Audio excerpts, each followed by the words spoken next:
Catholic News Roundup is brought to you in part by PewSitter.com, your online Catholic newspaper for the third millennium, CatholicMediaCoalition.org, in line with the Church, online with the world. And TheAmericanCatholic.com, politics and culture from a Catholic perspective.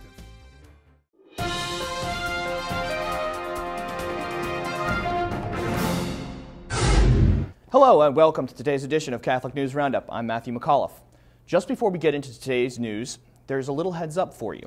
Today we are launching a resource page attached to RealCatholicTV.com containing additional news stories and other resources from our stories here, as well as commentary on current events in Catholic culture happening all around the world.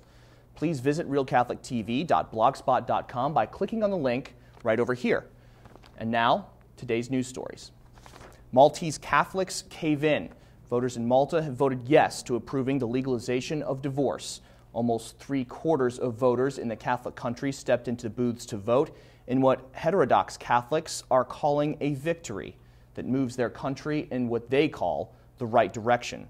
In a comment some Catholics see as disturbing, Prime Minister Gonzi of Malta, the former president of Catholic Action, says, quote, "Even though the result is not what I wished for, now it is our duty to see that the will of the majority is respected," end quote. With Malta's abdication, the Philippines is the only officially Catholic country left in the world. Campaign kicks homosexual education. A high-profile internet campaign, headed up by legislators, has driven the president of Brazil to suspend the introduction of an anti-homophobia kit into schools across the country. The president, Dilma Rousseff, says, quote, "I didn't watch the videos, but I saw a part of one of them on television, and I don't agree with it."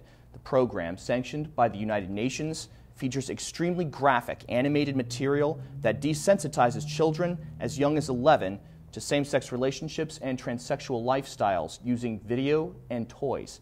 The program, called the Schools Without Homophobia, is a major blow to the country's long-standing anti-life and anti-family policies.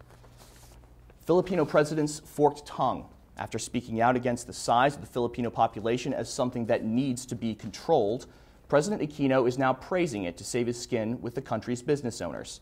In a speech to the Employers Confederation of the Philippines, the president tried to calm the concerns of his audience over proposed wage hikes and expressed that he only tries to, quote, "balance these sometimes competing concerns."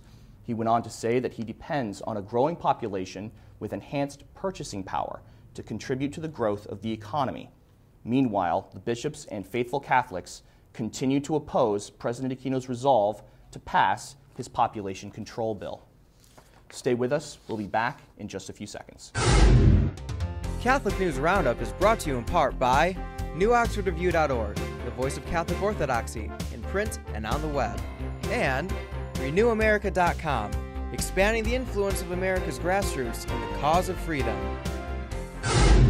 Illinois ousts Catholic adoption efforts. A new law has forced Catholic charities and other church-sanctioned foster care efforts to shut down because there is no option for the protection of children from adoption by homosexual couples.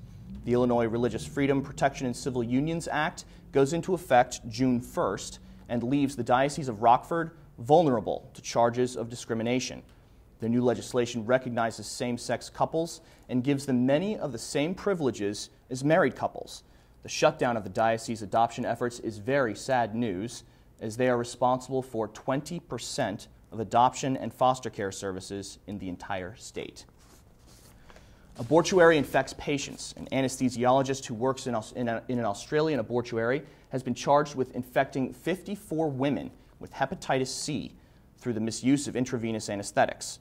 James Latham Peters has been under investigation since 2010 after a rash of the infectious disease manifested itself in women under his care.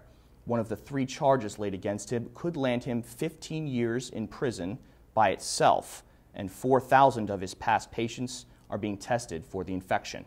Hepatitis C is spread by blood-to-blood exposure or through sexual contact and kills by causing liver cancer. I'm Matthew McAuliffe. Thanks for tuning in. Be sure and tune in tomorrow for your daily dose of Catholic News Roundup right here on RealCatholicTV.com. And be sure to check out The Vortex today, where Michael will discuss the pro-life hypocrisy of Notre Dame. Thanks for tuning in. Be sure and tell all your friends about us. And as always, God bless.